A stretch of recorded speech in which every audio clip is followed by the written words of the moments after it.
Hi. Hi, how are you? I'm good. How are you? Good. What is your name? My name is Cassie, and I'm really hoping that you can help me because I had an interview not too long ago, and at the end of the interview, they asked me if I had any questions, and I don't know really how to respond to that because I wasn't sure if I have to have any questions, so can you help me out?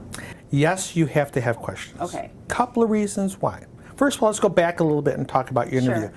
How do you think your interview went? I think it did okay. I went in there professionally dressed. I brought my resume. I even had a portfolio with me. I think I did pretty well. What we can do later on is we can go over your resume and talk specifically about some Sure. questions and how you'd better, look at your questions and answer those. Getting back to your question about should you have questions at the end of the interview? Yes, you definitely should have them. You should have at least 2 or 3. Okay. The reason why is it shows that you prepared. There always should be some questions that you have unanswered from them. Did you have a clear understanding of what you were going to do for them? No, they weren't really very clear about that to me, so maybe I should have asked a little bit more clarification about the job description. How about expectations of a new hire? Not specifically, no. So that probably was something I should have asked about too. Now remember, in an interview, they're not just interviewing them. You're both interviewing each other. Okay. They may want you to work for them because they've done an interview, maybe a first or second interview with you, come and say, we want to hire you. You want to see if this is a fit for you as well. So there's several questions you can ask them, talking about, what the job duties are like, what's expected of you. You don't know what's, you're going in. What happens sometimes is, what are the expectations of a new hire?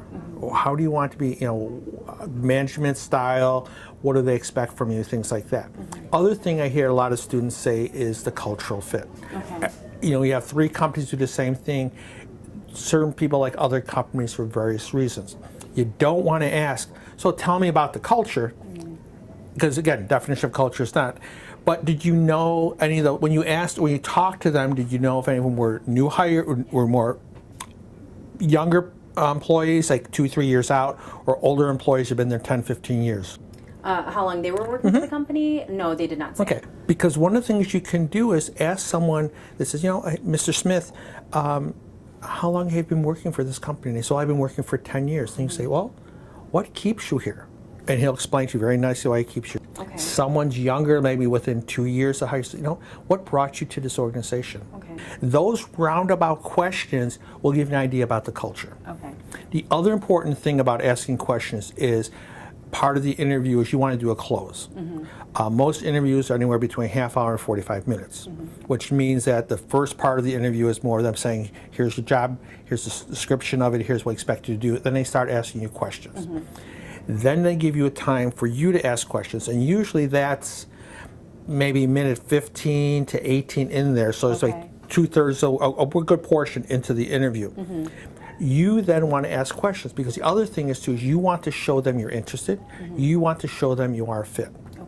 So ask questions about what qualities and traits are you looking for in an entry-level person, or what qualities and traits are you looking for in an internship? What are the expectations you're looking for a new hire?